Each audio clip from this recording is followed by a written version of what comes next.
πλατφόρμα μάθησης που χρησιμοποιεί τεχνολογία Artificial Intelligence μπορεί να παρακολουθεί τα συναισθήματα των παιδιών καθώς κάνουν διαδικτυακά μαθήματα.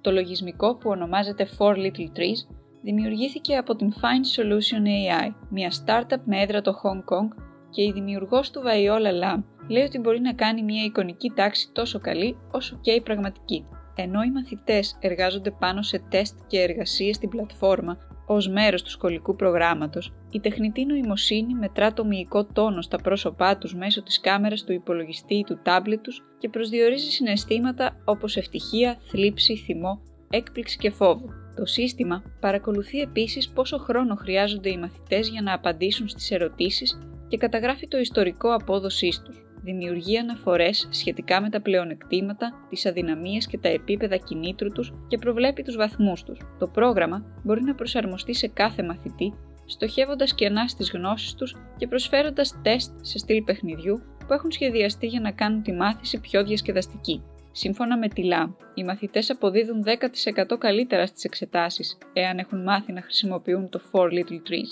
Το λογισμικό ξεκίνησε το 2017 με χρηματοδότηση $5 εκατομμυρίων για να δώσει στους εκπαιδευτικούς την ευκαιρία να καταλάβουν καλύτερα τις δυσκολίες που αντιμετωπίζουν οι μαθητές τους. Η LAM λέει ότι η τεχνολογία είναι ιδιαίτερα χρήσιμη για τους δασκάλους κατά τη διάρκεια της πανδημίας, διότι τους επιτρέπει να παρακολουθούν εξ αποστάσεως τα συναισθήματα των μαθητών τους καθώς τους διδάσκουν. Ωστόσο, μια τεχνολογία που παρακολουθεί τα πρόσωπα των παιδιών εγείρει ανησυχίες σχετικά με το απόρριτο. Το Four Little Trees καταγράφει δεδομένα μειών του προσώπου, ώστε το Artificial Intelligence να ερμηνεύσει τις συναισθηματικές εκφράσεις τους, αλλά δεν βιντεοσκοπεί τα πρόσωπα των μαθητών. Η διαφάνεια φαίνεται πως είναι το κλειδί για τη διατήρηση της ιδιωτικής ζωής των μαθητών. Οι προγραμματιστές πρέπει να ζητούν πάντα τη συγκατάθεση των γονιών και επιπλέον να τους ενημερώνουν για τον τρόπο με τον οποίο χρησιμοποιούνται τα δεδομένα που συλλέγουν. Η φυλετική προκατάληψη είναι ένα ακόμα σοβαρό ζήτημα για την τεχνολογία Artificial Intelligence. Έρευνες δείχνουν ότι ορισμένες τεχνολογίες συναισθηματικής ανάλυσης δυσκολεύονται να εντοπίσουν τα συναισθήματα των πιο σκουρόχρωμων προσώπων,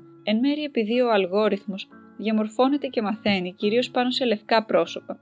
Η LAM δήλωσε ότι η αναγνώριση των βασικών συναισθημάτων της Find Solution AI λειτουργεί με ακρίβεια 85%. Ωστόσο, πιο περίπλοκα συναισθήματα όπως ενόχληση, ενθουσιασμός ή άγχος μπορεί να είναι δυσκολότερο να προσδιοριστούν. Καθώς η Artificial Intelligence βελτιώνεται, μπορούν να αναπτυχθούν περισσότερες εφαρμογές για επιχειρήσεις και σχολεία, ώστε να κατανοούνται καλύτερα οι ανάγκες των συμμετεχόντων και να αυξάνεται η συμμετοχή σε διαδικτυακές συναντήσεις και σεμινάρια.